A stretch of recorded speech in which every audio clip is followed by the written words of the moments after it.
কক্সবাজারের উখিয়ার রোহিঙ্গা ক্যাম্পে আতাউল্লাহ নামে এক কমিউনিটি নেতাকে কুপিয়ে হত্যা করা হয়েছে। শনিবার 25 নভেম্বর বেলা 11:30টার দিকে উখিয়ার 19 নম্বর রোহিঙ্গা ক্যাম্পে এ ঘটনা ঘটে।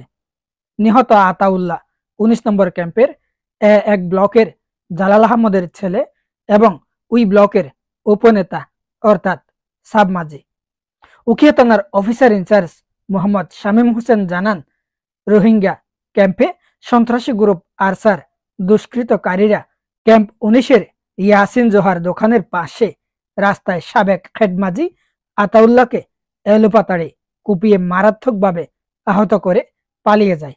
পরে আশপাশের রোহিঙ্গারা গুরুতর আহত অবস্থায় তাকে উদ্ধার করে উখিয়া উপজেলা স্বাস্থ্য কমপ্লেক্সে নিয়ে গেলে চিকিৎসক তাকে মৃত ঘোষণা করে।